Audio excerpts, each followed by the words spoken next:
महाराष्ट्रातल्या सहकारी संस्थांबद्दल आपण नेहमी ऐकतो, पण त्या नक्कीच चालतात कशा? चला, आजच्या या भागात आपण याच प्रश्नाचं उत्तर शोधूया. हे बघा, कुठलीही सहकारी संस्था म्हटलं की काही साधे प्रश्न मनात येतात. म्हणजे पैसा येतो कुठून आणि सर्वात महत्त्वाचं म्हणजे निर्णय कोण घेतं? हेच ते मूळ प्रश्न आहेत ज्यांची उत्तरं आपण आज शोधणार आहोत. आणि हे सगळं काही हवेत नाहीये. म्हणजे सहकारी संस्थेत निर्णय घेण्याची एक ठरलेली औपचारिक पद्धत असते. ती कायद्याने बांधलेली असते.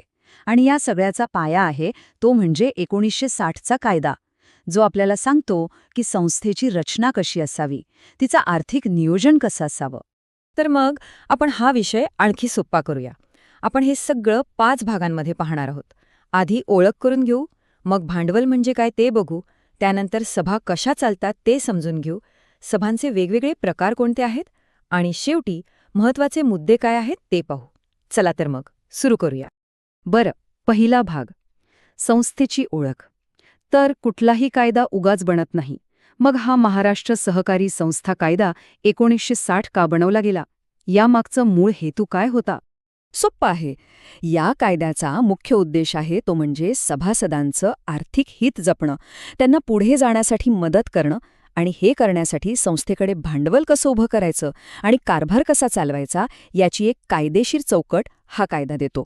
सगळा पायाच या कायद्यावर उभा आहे. आता पुढचा महत्त्वाचा मुद्दा, भांडवल म्हणजे पैसा. कोणत्याही संस्थेला चालण्यासाठी जसं गाडीला पेट्रोल लागतं ना, तसं पैशाची, भांडवलाची गरज असते. तर मग सहकारी संस्थेसाठी हा पैसा, हे भांडवल येतं कुठून? याचे 2 मुख्य मार्ग आहेत. कायदा या भांडवलाच्या स्रोतांना 2 भागांमध्ये विभागतो.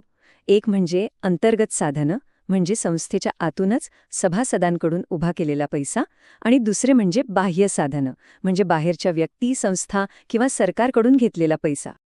आता अंतर्गत साधनांमध्ये काय काय येतं? तर सर्वात महत्त्वाचं म्हणजे भागभांडवल, जे सभासदच देतात.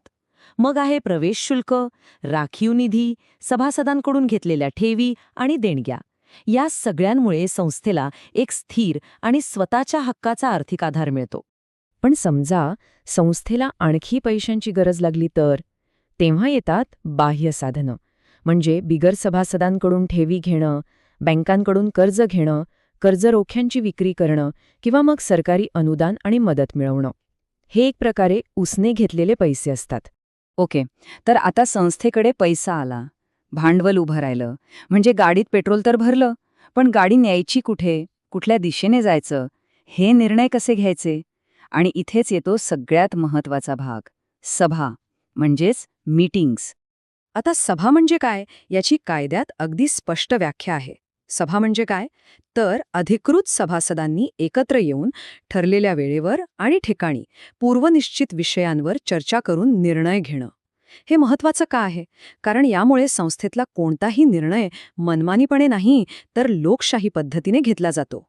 पण मग एक प्रश्न येतो, सगळ्या सभा एकाच प्रकारच्या असतात का? नाही, अजिबात नाही.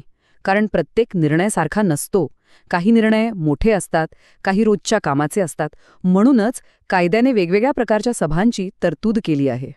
तर मग आता बघूया की हे सभांचे वेगवेगळे प्रकार कोणते आहेत, कोणकोणत्या सभा होतात आणि का होतात हे समजून घेऊया. मुख्यतः 2 प्रकारच्या सभा असतात.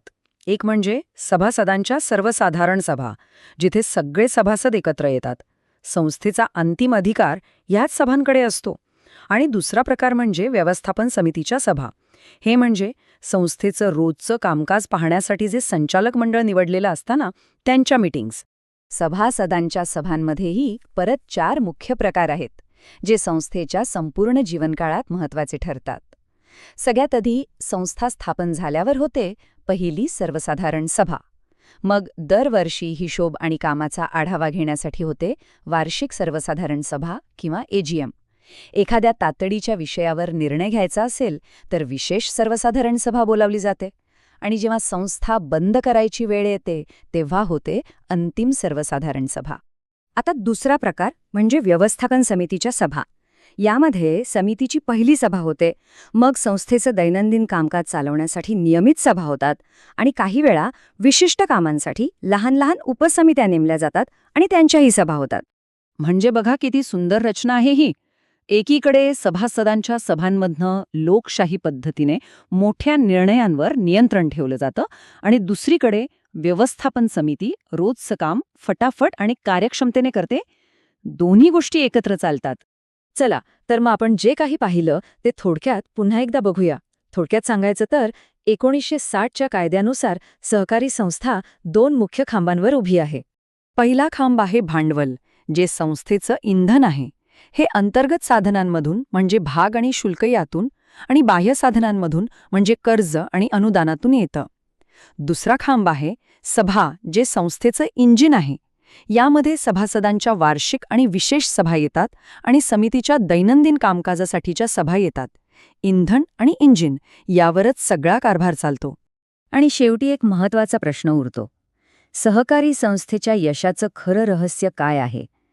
कायदा तर आपल्याला एक चौकट देतो, पण भांडवल उभारणं आणि लोकशाही पद्धतीनं कारभार करणं या 2 गोष्टींमध्ये योग्य संतुलन साधणं हेच खरं आव्हान आणि यशाची गुरुकिल्ली आहे का? विचार करण्यासारखी गोष्ट आहे.